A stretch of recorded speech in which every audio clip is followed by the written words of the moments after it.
Voilà, ça tourne, messieurs. Bonjour à cette séance du CCRS. Alors, peut-être que Christophe nous rejoindra plus tard, mais nous commençons l'enregistrement. Peut-être qu'il pourra nous rejoindre un peu plus tard dans cette réunion. Aujourd'hui, c'est Eberhard qui nous fait une présentation de la vision de Vincent Pavant, qui est un mathématicien, d'après ce qu'on vient de m'apprendre, hein, je ne connaissais pas trop. Et alors, elle s'intitulait initialement Le totalitarisme en marche, cette séance, mais nous venons de changer de titre à la demande d'Eberhard. Il souhaite qu'on appelle ça plutôt le totalitarisme, une conséquence de l'étatisation du monde. Ce qui me semble un titre plus problématique, en tout cas pour ce qui me concerne, mais nous allons voir les arguments que présentent Eberhard et Vincent Pavant. Nous pourrons bien entendu en discuter. Eberhard, vas-y, je te cède la parole. Merci Luc pour cette introduction. Et donc Claude, merci de participer. Et donc en fait, bon, je me suis basé sur l'ouvrage de Vincent Pavant intitulé Le totalitarisme en marche. Voilà. Mais maintenant, je vais donc essentiellement m'appuyer sur ces constatations, sur ces analyses à François Pavant, et tout en apportant des fois un peu de liant pour illustrer certains éléments. Et en conclusion, ça sera ma propre conclusion, justement, montrant le rapport entre le totalitarisme et l'étatisation. Enfin, l'État et le totalitarisme. Donc le terme totalitarisme est employé dans une acception sociale et politique, essentiellement, j'en vois pas d'autre. Il désigne le pouvoir voulant contrôler totalement les hommes pour qu'ils soient transparents, manipulés et finalement soumis. Les figures littéraires visionnaires ont dressé le portrait du totalitarisme sous différents angles. Machiavel, par exemple, Étienne de la Boétie à la Renaissance, mais aussi les romanciers Orwell et Huxley au XXe siècle. En mathématicien, Vincent Pavant va s'appuyer sur sa spécialité dans la première partie de son ouvrage afin d'étayer sa méthodologie. Toute sa problématique consiste à trouver un moyen de comparer différents pouvoirs pouvant éventuellement être qualifiés de totalitaires. Par la suite, il discute les travaux des intellectuels qui ont thématisé ce sujet, comme Hannah Arendt, Michel Foucault et le philosophe italien un peu moins connu qui s'appelle Giorgio Agamben. Alors, pourquoi Pavant fait-il intervenir les mathématiques dans un contexte de sciences sociales? À partir des exemples singuliers utilisés en mathématiques, comme par exemple on prend le groupe des additions ou le groupe des multiplications, il considère de façon abstraite le cas particulier, de sorte que, sous le vocabulaire général ainsi construit, on puisse identifier une façon de voir les choses qui ramène à un même ordre de phénomènes. Donc, on a deux groupes et on veut voir s'il y a des mêmes phénomènes entre les deux. Donc, ou un même type de fonctionnement, ou des situations, ou des événements que l'on pensait d'abord différents. Il s'agit d'étudier un paradigme, en fait, reliant deux ensembles. Ici, les opérations d'addition et de multiplication, indépendantes l'une de l'autre. Le paradigme s'entrevoit comme une structure abstraite et générale établie à partir d'un cas particulier et qui permet d'assembler des situations différentes. Par exemple, les camps nazis et Guantanamo. En effet, dans sa dispute d'ailleurs contre les historiens, Pavant, soutenu par Agamben et Arendt, critique l'historien qui se focalise sur le cadre causal et linéaire de toutes ces démonstrations historiques, pris donc dans une logique, alors que l'intelligibilité du présent requiert plutôt l'analogie, une mise en correspondance de la nature des choses. Il parle aussi du mathématicien Gödel, qui introduit le terme d'indécidabilité dans, par exemple, deux situations où ni A ni non A sont vrais. L'analogie, donc, s'oppose à la dichotomie. Voilà. Si ni A ni non A sont vrais, donc il n'y a pas réellement de dichotomie. C'est soit l'un ou soit l'autre qui est vrai. Prenons un cas concret. A désigne, qui est désigné A, désigne, il y a des lois régissant la vie des hommes. Et non A dit, il n'y en existe pas. Puisqu'il ne s'agit pas de l'universel, des sciences dures, le paradigme n'a pas force de loi, donc échappe sous cet aspect aux considérations exclusivement scientifiques. Il faut abandonner de donner le couple particulier-général comme modèle d'inférence logique. Donc, entre il n'y a pas de loi régissant la vie des hommes et il y en existe, il en existe, eh bien, comment faire si on dit d'un seul coup, ah ben non, il n'y a qu'une seule chose qui est vraie et l'autre n'est pas. Alors, on ne peut plus rien comparer dans le monde, quoi. Voilà. Donc, il faut donc s'appuyer sur le paradigme de la loi de groupe, mouvement, qui va de la singularité à la singularité sans sortir de celle-ci, sans possibilité de l'a priori, qui était thématisé par Aristote et Kant. Le recours au paradigme de Platon est plus convaincant, mais sans que cela découle d'une nécessité. Il s'agit plutôt d'un accord raisonnablement consenti que d'une conclusion formellement imposée. Le paradigme cherche les comparaisons, par exemple, de l'addition des entiers relatifs à la multiplication des rationnels, tout comme la déclinaison par groupe dans les conjugaisons des verbes. Il constitue des paradigmes typiques que les scientifiques d'ailleurs abordent. Il veut avoir un a priori, disons, des lois universellement valables. Mais en fait, sinon, on ne peut plus travailler dans les sciences sociales pour essayer de les modéliser, si on reste sur le pur scientifique. Il faut donc passer par l'ontologie, la caractérisation la plus précise de l'être et la nature des choses pour procéder à l'analogie. Il y a toujours une forme de subjectivité, de choix arbitraire et donc contestable dans la construction d'un paradigme. Donc ça, c'est sûr, il y a toujours une subjectivité. Mais il faut arriver à conceptualiser le réel et l'événement ou la situation. Il n'y a donc pas de loi s'appliquant à toute chose, mais une identification des éléments essentiels du paradigme. Donc, c'est pour échapper justement au A et non-A qui ne serait pas, où on n'aurait qu'une solution entre A et non. Voilà pour la partie mathématique. Après avoir défini sa méthodologie, Pavant passe à l'étude des différents cas historiques ayant initié des formes de totalitarisme. Tout commence avec le droit romain, prononçant contre l'homo sacer, c'est la terminologie qui est utilisée dans le droit romain, l'homo sacer, une condamnation à mort. Même si sacer a pour étymologie sacrifice, il n'est pas investi de dimension religieuse dans le contexte précis du droit romain. Dans la pratique, la mort de l'homo sacer n'est pas ritualisée. Il ne s'agit pas d'un sacrifice le faisant passer d'un statut profane à un statut divin. L'extermination doit être comprise dans l'ordre juridico-politique du meurtre d'une vie nue et non d'une violence religieuse d'un holocauste, à la différence du concept de bouc émissaire de René Girard. Ultérieurement, le christianisme a rendu plus difficile l'élimination pour raison d'État. Même si des meurtres ont été perpétrés, il fallait qu'ils soient cachés ou travestis d'une certaine forme de juridique. Seule l'apparition d'un nouveau Dieu, la science, a pu trouver une postérité au concept d'homo sacer. Le totalitarisme s'appuie sur la perfection de la loi au moyen du scientisme.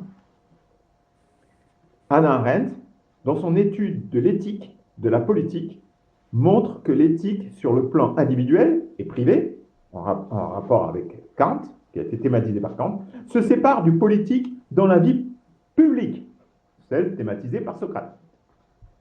L'éthique étant l'attention à soi, c'est ce qu'elle dit, et la morale, l'attention à l'autre.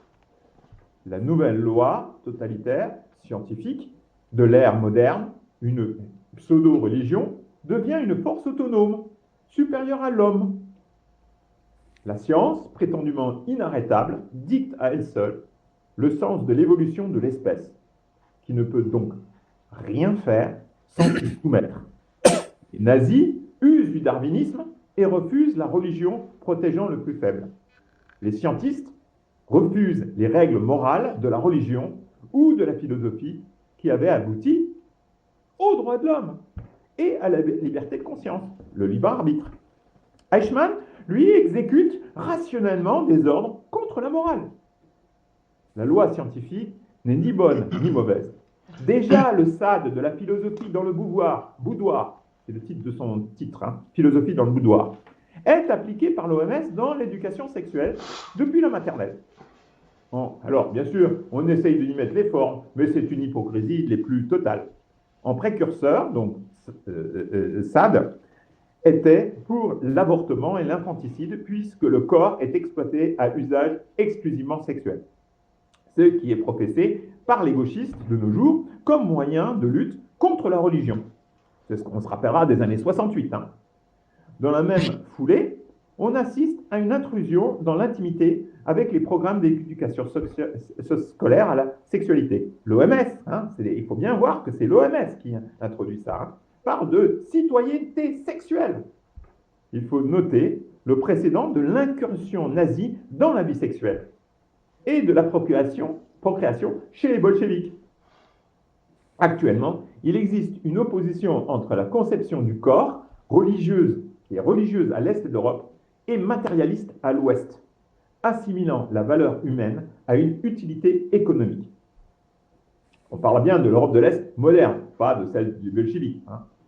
Le positivisme des fausses lumières, s'habillant de modernité progressiste, constitue une des plus graves tyrannies, car la morale décriée par les Lumières est pourtant la condition de l'existence de la vie politique. Évidemment, j'en exclurai Jean-Jacques Rousseau, mais de tous les autres lumineux de ce XVIIIe siècle.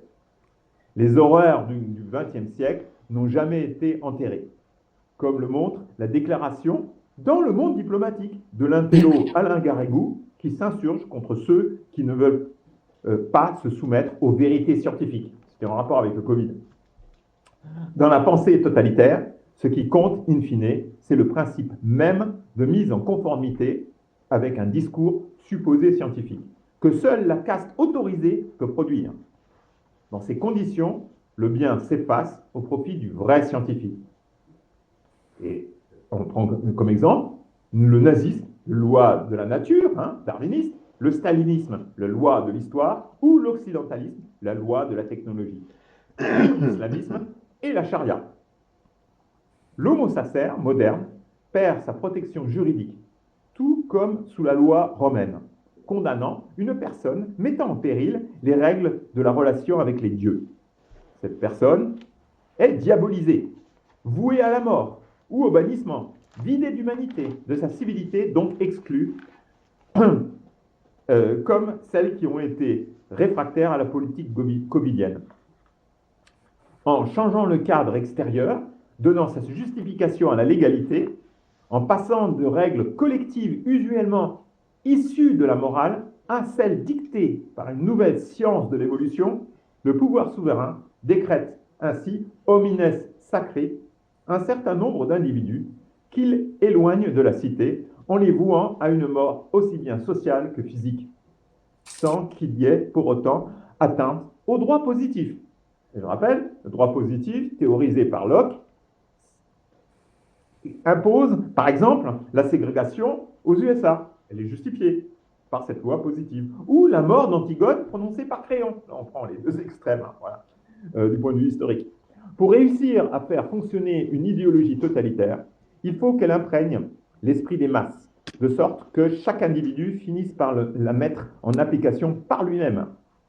Au dogme désuet de la religion, on substitue désormais, plus séducteur, celui de la science, en réalité du scientisme.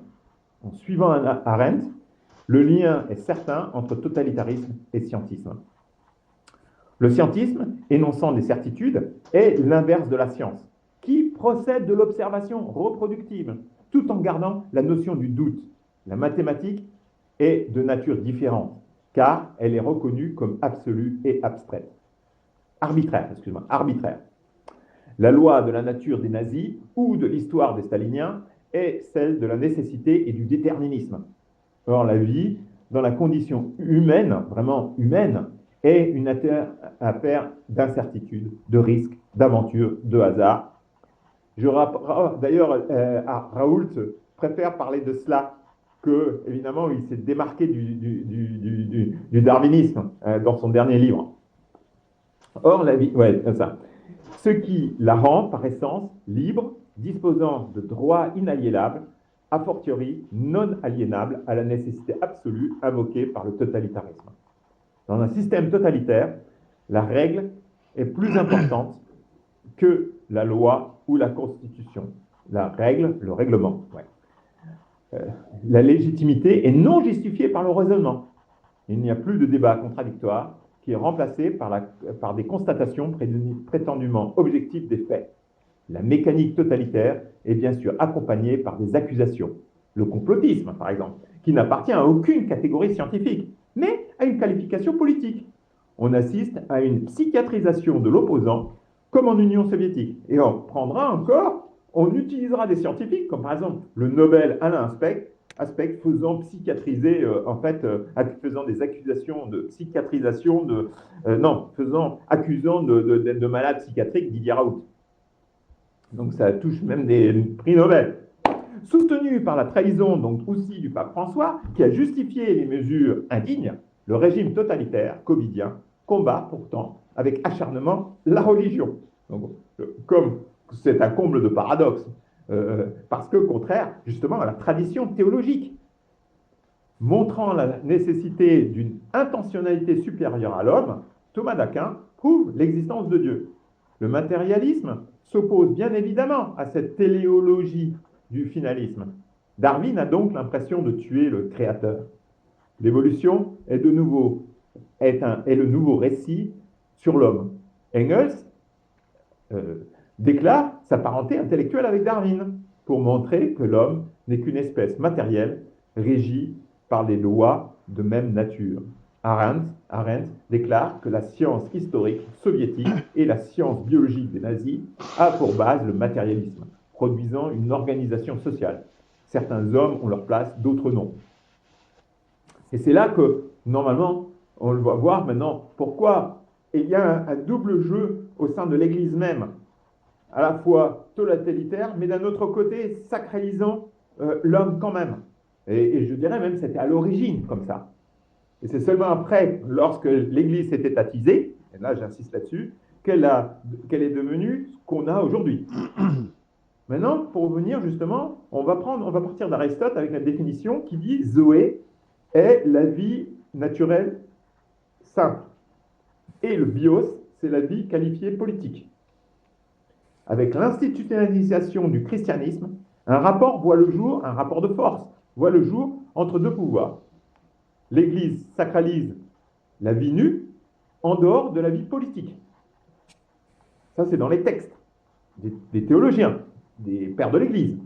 Mais les rapports de l'Église et de l'Empire étaient conflictuels, parfois complémentaires. Chacun de ces pouvoirs avait certes des ambitions totalitaires, par eux-mêmes, mais se neutralisaient souvent, laissant paradoxalement à l'individu plus de liberté par rapport à la modernité totalitaire. Nous verrons la raison plus loin. En islam, la vie nue est transformée par le clergé en vie politique, la charia. Donc, tout musulman est un outil du politique. En fait, on ne peut pas s'extraire de ça. Pour l'Église, le Christ incarnera le principe immanent de Dieu, permettant d'exprimer l'idée que le divin existe en fait, qu'il agit sur les hommes, qu'il les gouverne, les guide dans leurs actions, leurs pensées. Girard montre également l'acte révolutionnaire de Jésus-Christ offrant une liberté spirituelle par rapport à la conception juive de la loi. Agamben définit la théologie chrétienne ainsi. Il y a une théologie politique qui assure la transcendance du pouvoir souverain, donc sur terre, mais aussi la théologie dite euconomia, qui est l'immanence non politique de sacralisation du corps. Donc ce sont ces deux théologies qui s'assemblent pour former la théologie chrétienne, donc des institutions chrétiennes. C'est donc l'agir et l'être qui sont thématisés avec heure et bonheur, n'est-ce pas? Avec la fin de l'emprise spirituelle chrétienne, il y a perte de sacralisation de Zoé, donc la vie nue. Vient alors la modernité révolutionnaire. Le peuple remplace Dieu. L'assemblée se substitue au monarque. Perdant sa finalité spirituelle, la vie nue se trouve ainsi nécessairement réduite à l'état de moyen, c'est-à-dire à une simple énergie biologique utilisable dans un processus de fabrication. Évidemment, bien sûr, absolument mise en route au XIXe siècle, avec l'industrialisation générale du monde. Les déclarations des droits de l'homme représentent la figure originelle de l'inscription de la vie naturelle dans l'ordre juridico-politique de l'État-nation. On retrouve à nouveau l'esprit romain. C'est à 1900 ans après, quoi, ou à peu près, quoi. L'État se comporte comme une sorte d'église servant de principe transcendant. La défense du peuple induit le sacrifice en masse des soldats, déjà de l'an 5 ou de l'an 6, je ne me rappelle plus, puis les 19e siècle et 20e siècle, au service de la nation. La biopolitique se tournant ainsi en thanatopolitique, donc en politique de la mort. Dans ces cas de guerre, évidemment. La conscription, principalement rurale, n'oublions pas, est inventée par la Révolution française. Les Romains, déjà, en 340 avant Jésus-Christ, après un rite sacrificiel, ont voué aux dieux les légions pour sauver la patrie. En versant dans le sanguinaire, la langue allemande, d'ailleurs, assimile le lieu de bataille à l'abattoir. On dit Schlachtfeld pour le lieu de la bataille, à Schlachthof, c'est l'abattoir, donc des animaux. Donc, voilà, c'est juste une petite aparté de germanicisme. Le totalitarisme ne procède pas d'une condamnation criminelle généralisée ou d'un sacrifice rituel démultiplié, on l'a déjà vu. Dans le nazisme et le stalinisme, il s'agit d'extermination programmée, mais qui n'emprunte rien aux formules usuelles de la mort qui seraient issues de condamnations pénales ou religieuses. On peut donc comparer la gestion gouvernementale du Covid à l'Holocauste, parce que c'était son débat de Vincent Pavant avec un historien dont j'ai oublié le nom qui avait fait un article dans La Croix, qui lui s'était insurgé avec cette comparaison. C'est donc le principe même, hein, on dit bien que c'est un principe, ils n'ont pas tué tous ceux qui ont refusé de se faire vacciner, dont moi par exemple. Donc, c'est donc le principe même de l'élimination sans conséquence juridique, sans ritualisation religieuse ou séculière, qui a été appliqué avec le retour de l'euthanasie des personnes faibles et âgées, comparable justement au programme T4 nazi. L'absence de soins ou d'injection de Rivotril, on a joué du virus et de l'accès aux soins comme d'une sélection naturelle des plus forts, permettant de faire le tri. Les soignants et pompiers suspendus étaient considérés comme des déserteurs pendant les guerres, ne pouvant revendiquer aucun droit. La glorification des personnels soignants a mal caché la logique infernale qui s'abattait sur eux. Car en les désignant comme des soldats montant au front, on leur imposait simultanément les principes de la dévotion et de la sacrificio des Romains, qui caractérisent immanquablement ces nouveaux serviteurs sécularisés de la nation, qu'étaient les conscrits, auparavant, seulement au point de vue militaire. Ils sont laissés sans aucune ressource, sans aucun soutien syndical. La perversion de la loi s'observe donc là aussi, donc dans le sort réservé aux soignants par le totalitarisme qui refuse ainsi toute conception du corps que celui pour lequel il a forgé son idéologie. Le ministre de la Justice, Dupond-Moretti, bannit les soignants, mais accepte que les détenus puissent refuser la vaccination. Tiens, c'est bizarre, comme c'est bizarre. Voilà à nouveau, pas de raison, pas de rationalité dans tout cela. Et pourtant, les soignants vaccinés, testés positivement, transmettent le Covid, même des formes graves. Le corps devient objet donc public et n'appartient plus à l'individu, faisant disparaître les droits de l'homme par la même occasion. C'est ça, à nouveau, l'opérateur commun, comme on pouvait avoir sur l'addition ou la multiplication. Il y a un opérateur commun, disparition des droits de l'homme. Par contre, aux USA, il a été permis aux employés, après décision de justice, de refuser la vaccination. Le corps et la liberté de conscience restent sous le sous le contrôle de l'individu. En Europe, par contre, les non-vaccinés ont subi des discriminations dignes de celles subies par les Juifs lors de l'arrivée des nazis au pouvoir. Qu'il s'agisse des médecins, des biologistes ou des économistes, sociologues et autres historiens, philosophes, l'alliance des médias de masse, des industriels et des hommes politiques, sous l'égide des intellectuels, notamment universitaires, constitue ainsi la première condition de la mise en marche du totalitarisme. Et là, il faut insister là-dessus. Aucun totalitarisme n'a jamais eu comme racine le peuple, contrairement à une clique prétentieuse d'intellectuels antiphilosophiques, pompeusement autoprogrammés, scientifiques ou gardiens éclairés de la raison.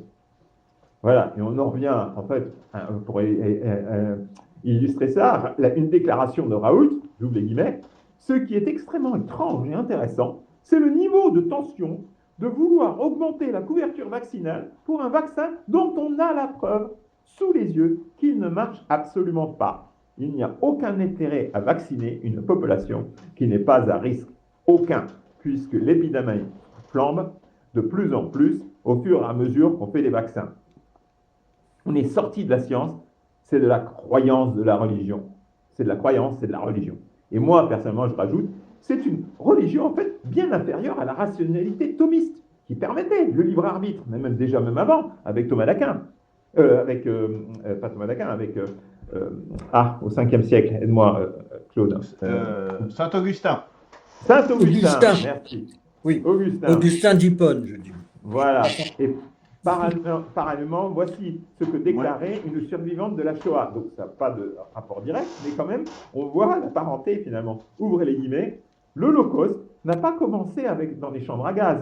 Il a été précédé de 9 ans de restrictions progressives de la liberté individuelle et de la suspension des droits légaux et des droits civils.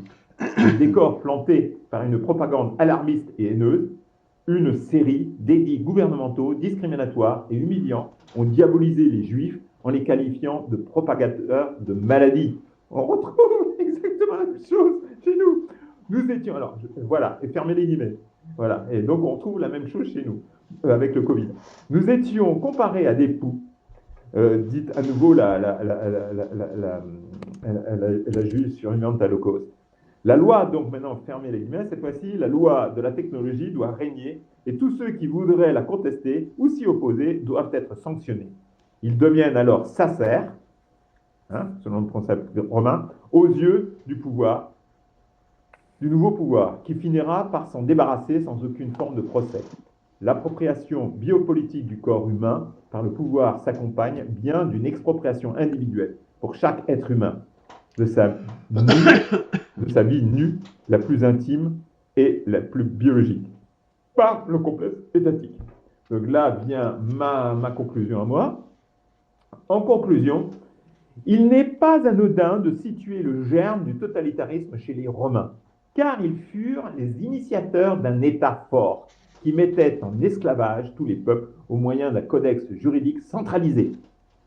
Rappelons également que Simone Veil les accusait d'athéisme. C'est d'ailleurs l'influence romaine de l'Église catholique, elle se dit romaine, qui lui a fait commettre ses pires fautes.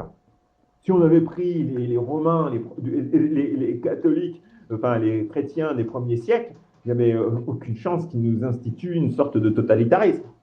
C'est d'ailleurs l'influence, donc voilà, ça je l'ai dit, l'ensemble de l'Occident a hérité du droit romain de manière plus ou moins importante. Même si l'ère anglo-saxonne en est moins imprégnée, elle est pour autant plus matérialiste. Vu l'intégration de l'immense majorité des hommes dans un complexe industrialo-étatique, il leur sera difficile de sortir de l'emprise totalitaire afin de retrouver plus de liberté. Malheureusement, Pavan n'offre pas dans son ouvrage de solutions concrètes. Bien qu'il parle beaucoup de la condition du corps soumis au totalitarisme, il ne voit pas la nécessité de mettre le corps en mouvement pour le rendre plus libre.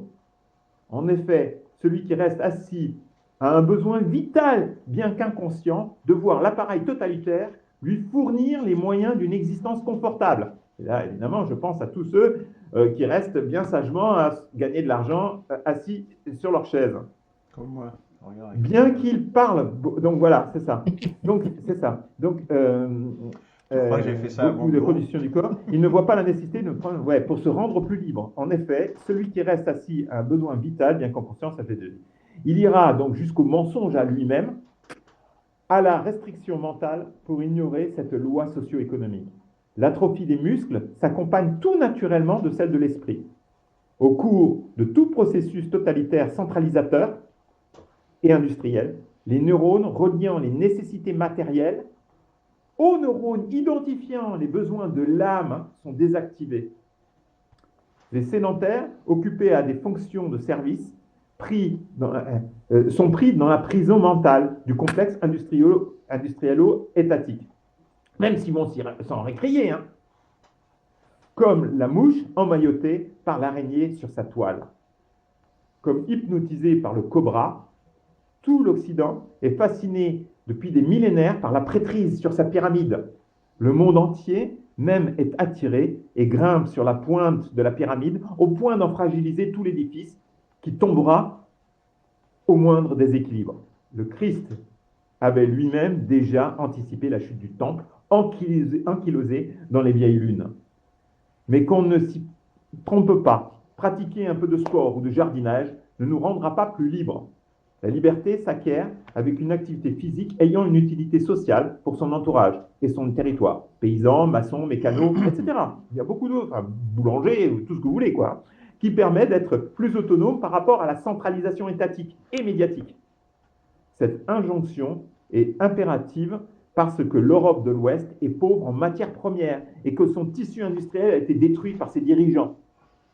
On peut encore garder un État si on a encore des pétroles, etc., du gaz comme en Russie ou les États-Unis. Là, le machine marchera encore, mais ça ne marchera plus en l'Ouest puisqu'on va vers cet appauvrissement sans autonomie au point de vue de nourriture ou même technique, en fait, de base, accessible à tous les êtres humains.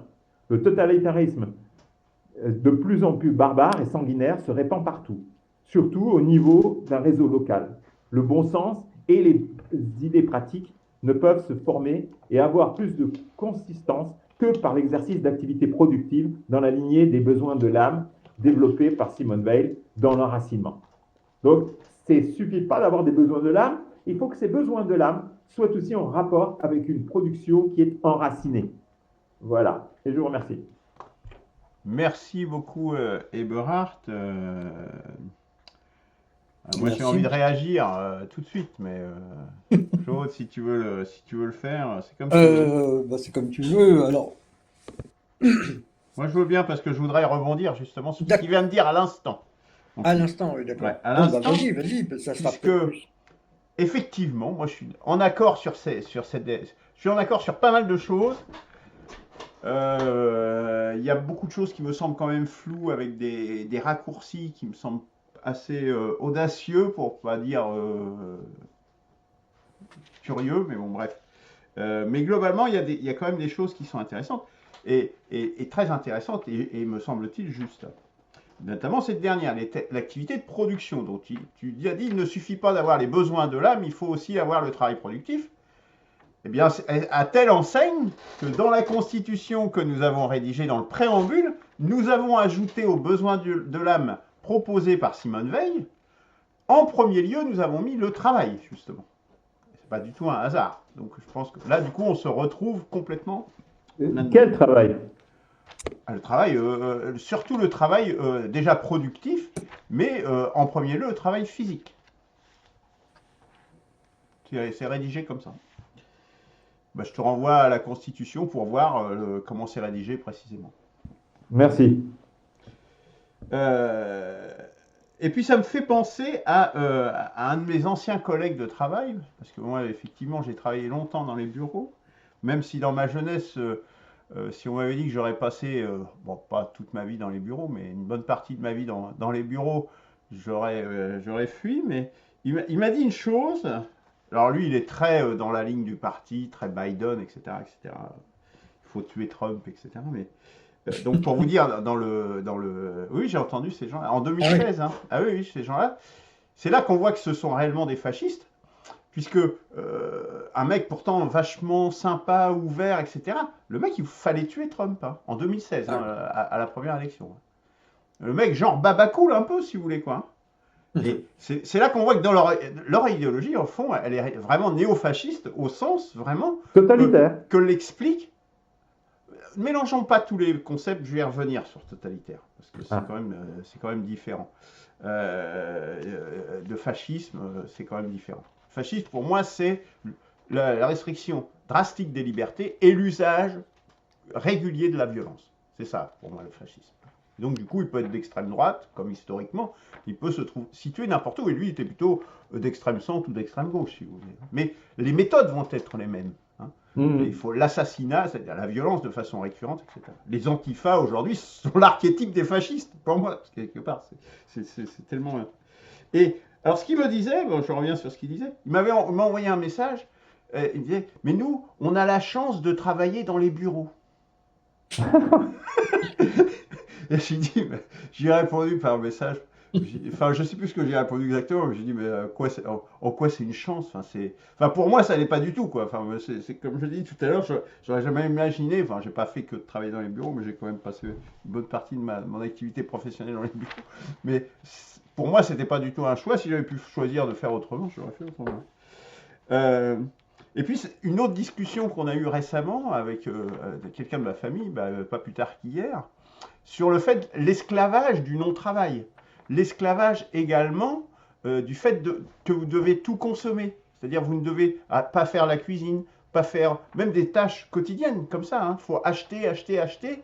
Ne fabriquez pas votre plat vous-même. Achetez-le tout fait, etc. Vous voyez Et ça, c'est un esclavage parce que vous êtes en dépendance totale par rapport au reste du système.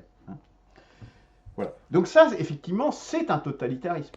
Parce que, et c'est pour ça que c'est important quand même de ne pas mélanger les mots, le totalitarisme, il y a le mot quand même, la racine c'est total, c'est-à-dire total, ça veut dire on règle tous les aspects de la vie des individus, jusqu'à dans leur moindre détail, jusqu'à dans leur chambre à coucher, etc., dans ce qu'ils mangent, etc. Là, on a l'exemple là de ça. Donc, pour moi, il ne faut quand même pas mélanger fascisme et totalitarisme. Ok, non, mais vas-y, passe. C'est quand même très important J'ai pas utilisé une seule fois le mot fascisme dans la présentation.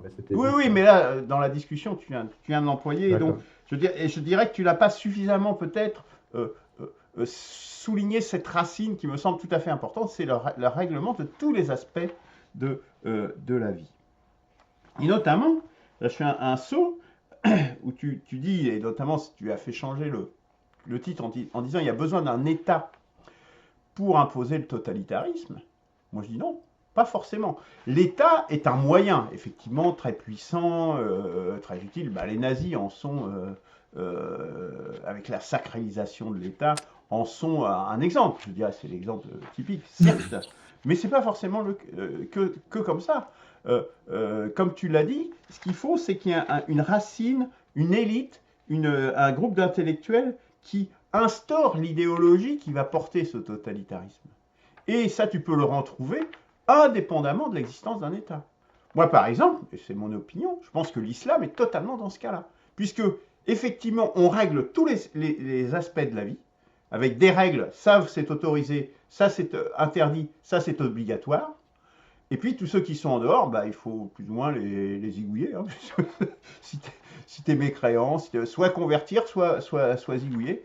Donc, et on règle effectivement aussi bien les aspects politiques que les aspects chambre à coucher, héritage, etc. Il y a tout ça dans le Coran. Donc, pour moi, l'autoritarisme dépasse. Alors, il peut avoir un État. Quand il a un État, évidemment, il peut se déployer beaucoup plus.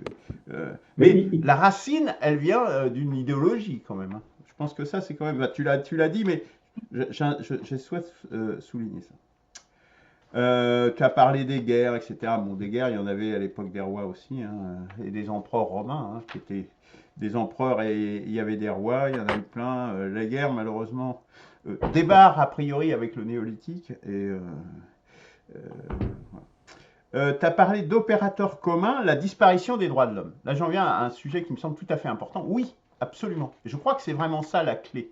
La disparition des droits de l'homme, et tu as dit en parallèle, aussi un peu avant, jamais ça ne vient du peuple, ce totalitarisme. Il vient toujours, justement, comme je viens de le souligner, d'une élite, d'une idéologie qui la soutient et qui va être reprise, qui va être portée par un mouvement politique. Du coup, l'idéologie aujourd'hui, c'est le scientisme, c'est le technicisme. Hein. Donc, on a fait il y a eu plusieurs émissions du CDRS de Christian à ce sujet d'ailleurs. Sacralisation de la technique, de la science, etc. Enfin, de la science. De ce qu'on appelle de la science, puisque, à mon sens, effectivement, pas de la vraie science. On a, je pense, ces présentations sur Charles Sanders Peirce ont montré ce qu'était, je dirais, la différence entre la science et justement une idéologie, le positivisme, le scientisme, le technicisme, qui s'en éloigne complètement. Mais la question qui me semble tout à fait importante, c'est pourquoi aujourd'hui le capitalisme et ses succédanés, je dirais, ont recours à ce totalitarisme, à cette barbarie. Parce que le totalitarisme, c'est la forme, je dirais, c'est la barbarie dans tous les domaines. En fait, quelque part, qui se généralise à tous les domaines de la vie. Alors, je suis justement en train d'écrire un texte là-dessus, parce que je fais un bouquin, et c'est sur tout le sujet, négantropie, etc., et sur justement la crise terminale du capitalisme. Je pense qu'on est vraiment... C'est à cause de cette crise terminale du capitalisme qu'ils ont besoin de recourir à ça pour créer de nouveaux marchés et pour sauver leur système, je dirais. À telle enseigne que, bon, je ne veux pas dériver là-dessus. Mais l'antidote, quelque part, on l'a, puisque c'est justement l'abandon des droits de l'homme, l'abandon du droit naturel, et que du droit positif. Aujourd'hui, les juristes, ils sont tous droit positif, droit positif, droit positif. Ils se moquent des gens qui sont pour le droit naturel. Or, justement, le garde-fou à toutes ces dérives, à ce totalitarisme, c'est d'une part l'instauration véritable du droit naturel, comme l'a exprimé Simone Veil, peut-être ajouté avec ce qu'on a parlé tout à l'heure du travail, hein, notamment, donc l'exprimer vraiment et le faire mettre en œuvre par le peuple. Et là, nous, c'est ce qu'on a introduit dans la Constitution, là, dans la dernière version, hein, qui a été publiée, là, c'est les tribunaux populaires, permanents et généralisés dans tous les domaines. Les tribunaux populaires sont un garde-fou contre tout totalitarisme, parce que, comme tu l'as si bien dit, ça ne peut pas émaner du peuple, puisque le peuple, c'est lui la victime, au fond, de ce totalitarisme. Donc, il ne peut pas s'auto-détruire. Enfin, alors, il faudrait que le peuple soit complètement nihiliste, ce qui n'est pas loin d'être le cas aujourd'hui, vous allez me dire, dans nos sociétés, mais... Mais je dirais dans une société qu'on espère saine, celle qui sera demain, après la crise girardienne qui sortira, le peuple est justement le garde-fou, je pense, de ce totalitarisme. Bon, voilà. Bon, ça, non, je ne vais pas en parler. Oui, voilà, bon. J'en reste là. Oui, Eberhard ? Non, je disais, c'est pour que Claude intervienne. Oui, oui, si tu veux. Alors, moi, je trouve que le thème est peut-être plus politique que spirituel, mais en même temps, on aborde quand même un fond spirituel à travers ça. Il y a le religieux aussi que j'aborde. Oui. Tu as parlé d'ontologie. Bon, il y a des trucs intéressants qui ont été dit, par exemple, à un moment donné, la différence entre Zoé qui s'oppose à l'homme nu, à l'homme c'était au bios. Oui, c'est ça, au bios. Le Zoé, l'homme politique et l'homme nu. Ouais, moi, je trouve ça un petit peu, un petit peu réducteur, tout ça. Il manque vraiment la dimension spirituelle, parce que finalement, au fond, tout ça, pour moi, l'histoire, c'est finalement toute l'histoire qui s'est déroulée jusqu'à maintenant, elle découle d'une ignorance profonde de l'homme envers ce qu'il est, lui, en tant que complexité, je dirais, au fond de lui-même, quoi. Et donc, il y a régulièrement la tendance à simplifier, codifier, bref, il y a un pouvoir politique qui s'installe, il y a un chef, il y a tout ça, il y a un ordre, il y a des lois, bon, voilà. On est dans ce système-là en permanence, qui en plus, à chaque fois, s'épuise, arrive souvent devant un certain vide de projet, c'est le cas aussi actuellement, et quand il arrive devant ce vide de projet, ben, il y a une sorte de tendance à se durcir, et c'est là où ça laisse la porte ouverte à tous les totalitarismes, parce que ceux qui tiennent encore les choses, de leur point de vue, veulent à tout prix retenir ce qu'ils ont, quoi, hein, ce qu'ils pensent, ce qu'ils croient. Alors qu'il y a un autre monde qui est en train de se préparer déjà. Et moi, pour moi, les totalitarismes, ils arrivent là-dedans, quoi. Alors après, ils peuvent prendre la forme du fascisme ou pas, mais ils sont là et on est dans une période de genre, tout à fait. Alors, tout ce que tu as dit sur la crise covidienne et la vaccination, bah, moi, oui, j'y adhère grosso modo. Maintenant, identifier malgré tout la façon dont ça a été traité avec le nazisme, il ne faut pas aller quand même trop loin non plus, hein. Bon, je sais qu'il y a cette résistante juive là, qui en parle de cette manière-là. Oui, c'est vrai que ça peut commencer comme ça. Ça commence comme ça, c'est vrai. Tu dis qu'aucun totalitarisme n'a eu comme base le peuple. Je ne suis pas tout à fait d'accord, hein. Quand on voit quand même des images de la période nazie, le nombre de gens qui sont en train de lever la main comme ça, et puis c'est quand même dans le populo, hein, aussi, pas que dans l'élite, entre guillemets, intellectuelle de l'époque, hein. D'ailleurs, il y a cette fameuse image où tu as je ne sais combien de gens qui lèvent le bras, là, qui ont le bras tendu, puis il y en a un seul qu'on avait retrouvé, d'ailleurs, qui lui reste les bras croisés comme ça, quoi. Mais il n'y en a qu'un parmi des millions d'autres. En fait, il y a quand même ce qui soutient le totalitarisme, c'est quand même une tendance chez l'humain à l'obéissance.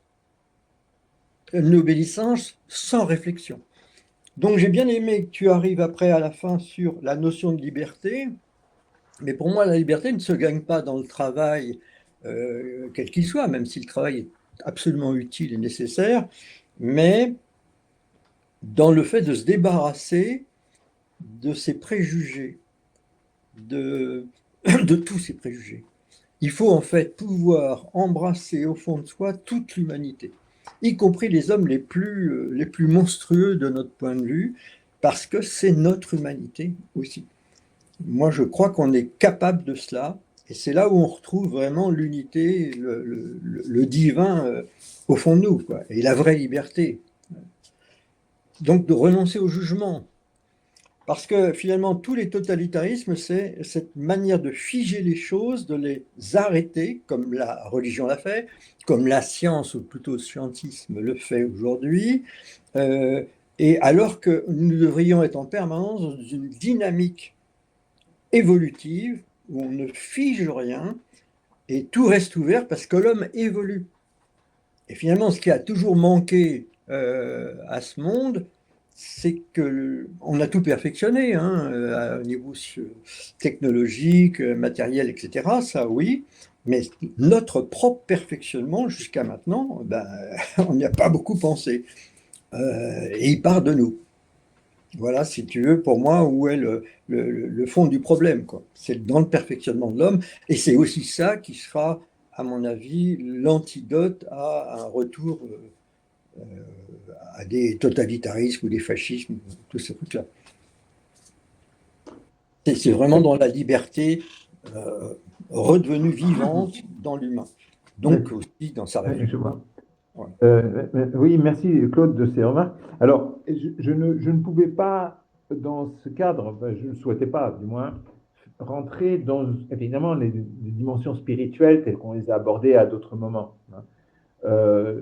Je n'ai pas toute la dimension mystique et tout, la réunion de l'homme en fait entre le religieux et le spirituel pur en fait, parce qu'il faut aussi se réunir en quelque sorte aussi par certains côtés. Là, c'est difficile puisque moi je pense encore, et là je répondrai à Luc tout à l'heure, c'est que l'État est un élément fondateur et c'est un élément fondateur pour pouvoir rentrer les gens dans un système. Et donc, voilà, ça c'était difficile. Mais n'oublie pas une chose, du point de vue anthropologique, à nouveau je reviens. L'enregistrement est en cours. C'est difficile pour l'homme d'accepter que, comme tu dis, où on ne, où on ne fige rien. Tout le monde veut une certaine sorte de sécurité sur un certain temps. Tu reçois la retraite peut-être. Tu comprends ce que je veux dire? Donc, on t'espère quand même qu'on va te figer. Pas que demain, tu n'auras que le 10e. Tu comprends ce que je veux dire? On ne fige rien, mais le monde bouge des fois, sans qu'on le veuille vraiment. Il y a beaucoup de gens, justement, ceux qui voulaient tuer Trump, ils sont, à mon avis, aujourd'hui très, très, très déçus qu'il soit réélu. C'est juste pour te montrer qu'à un côté, l'homme est conservateur et on ne peut pas faire autrement ça. Mais c'est parce que. Pourquoi il est conservateur? Parce qu'il a peur de perdre. Il a peur de perdre son confort matériel. Parce que l'immense majorité des gens ne sont pas dans une dimension spirituelle comme toi, Luc et moi-même. D'accord. Donc, on fait avec l'immense majorité des gens, on essaye de les préparer à des vérités qui les dépassent dans nos échanges de tous les jours. Et lorsque les situations sociales et économiques sont dramatiques, ils veulent se raccrocher à quelque chose et ils se rendent compte qu'ils seront obligés, mais forcés à changer. Tu vois, aussi bien sur le plan spirituel ou de l'esprit, sur le plan de tout ça, quoi, pour essayer de sortir du trou. Donc on fait avec des réalités tout en ne les acceptant pas, les réalités. C'est ça que je veux dire. Et pour en venir au totalitarisme et l'État, c'est à la fois Luc et toi, effectivement, c'est vrai, les Allemands, et ma grand-mère en premier, parce que mon père était un peu trop jeune, Sieg Heil, partout. Partout, c'est vrai, c'est sûr. Et je ne veux pas excuser ce qui se passait avant, mais il y a eu des manipulations bien mises en place aussi avant pour un peuple qui a eu des problèmes à différents moments économiques et aussi de fierté qui étaient mal digérées, des fausses fiertés qui ont été mal digérées en 14-18 en faisant croire que l'Allemagne n'avait pas perdu la guerre, c'est ce qu'avaient fait les nazis en quelque sorte pour justifier qu'il y a un renouveau de la fierté allemande et d'aller à la conquête du monde entier, et c'est ce qu'ils ont essayé de faire. Mais donc, il y a toujours évidemment un jeu. Mais je crois les hommes vont attendre un sauveur. Alors, il y a le sauveur qui est Méphistophélès, d'accord? Qui est le sauveur, c'est le diable. Je vois Satan tomber. Et ils ont cru à l'antéchrist, en fait, avec Hitler. Et donc, ils sont embringués là-dedans. Et tout le problème, c'est d'arriver à ne pas être dans cette situation extrême, quoi. Voilà. Donc c'est parce que quand les gens souffrent collectivement, chômage de masse ou dévaluation ou tout, alors ils vont croire au premier mentor arrivé, et c'est lui qui s'organise pour essayer de mettre tout ça. Et ensuite, je pense franchement, à nouveau pour en venir plus simplement sur l'État et le totalitarisme, là c'est plus au niveau de Luc, l'État, tu peux toujours croire que en quelque sorte, les hommes pourraient très bien pratiquement se passer d'État. Mais dans une société qui est tellement prise dans un complexe industriel, financier et autres, et l'État a un rôle central parce que de coercition. L'État est là. Bien sûr, on pourrait très bien avoir de l'idéologie pure, donc des pouvoirs financiers, etc., qui nous fabriquent une mentalité. Mais les flics étaient là pour te contrôler si tu posais le masque, etc. J'ai manqué de me faire virer 2 ou 3 fois du marché parce que je ne mettais pas le masque. D'accord? Donc, la coercition de l'État, c'est son point. Et tu ne peux pas lutter contre ça si tu es tout seul là-dedans. Donc, l'État a cette fonction que les systèmes financiers et industriels ont pris le contrôle et ils ont fait l'État à leur service. Et de changer ça, c'est très, très difficile. Voilà ce que je voulais juste dire. L'État est quand même central, quoi. Oui, ouais, mais sur ce plan-là, je ne pense pas qu'il y a d'État idéal, en réalité. C'est-à-dire qu'à mon avis, l'État, il y a toujours, à partir du moment où il y a une prise de pouvoir, il y a toujours quelque chose qui va être dépassé. Il y a toujours une démesure qui va s'installer. Parce que quand on donne trop de pouvoir, finalement à une chose, une institution qui est censée en fait représenter tout le monde, tôt ou tard, tu as des gens qui la font marcher. Ben, ceux qui la font marcher ont tendance à, évidemment, se corrompre à l'usage de ce pouvoir-là. C'est comme ça que ça se passe. C'est-à-dire que s'il n'y a pas de vertu de l'homme, il n'y a pas de vertu des institutions. Ça n'existe pas. Et Ça n'existe Jésus pas. C'est une des répond, conclusions de Simone Veil, d'ailleurs. Hein. et Jésus répond très judicieusement en disant rendre à César ce qui est à César et à Dieu ce qui est à Dieu. Oui. Il a dit tout avec ça. Ça veut dire que si César enfreint les lois de Dieu, eh bien, tu ne vas pas rendre à César. Si ça enfreint les lois de Dieu, il faut qu'il y ait une organisation sociale plus ou moins positive, mais si elle commence à être tellement injuste que d'un seul coup, c'est Dieu qui ait plus de valeur. Et c'est là qu'il faut rendre aussi à Dieu. Voilà. En fait, c'est l'homme, il est toujours pris entre deux feux, et comme Antigone aussi, d'un seul coup, il y a Créon qui dit, ah ben non, on va, je ne me rappelle plus, c'est l'un de tes frères là, qui n'a pas le droit d'être enterré comme... Oui. je me rappelle Il a plus comment interdit. il ouais, interdit, mais enfin, Dieu ou la conscience individuelle d'Antigone a dit si je veux enterrer mon frère selon les règles, il le mérite, quoique ses décisions aient été faites, et ça, elle a rendu en fait à Dieu, tu vois. Elle s'est Pas opposée à selon les César. règles, mais selon, en réalité, la morale profonde, Exactement. voilà, Voilà. le droit naturel, quoi. Oui, bien sûr. Oui. Tu te mets un peu plus à gauche, s'il te plaît. Je ne voudrais pas que tu es coupé, sinon. D'accord. Oui, je suis en train de tomber. Tu es en train de tomber.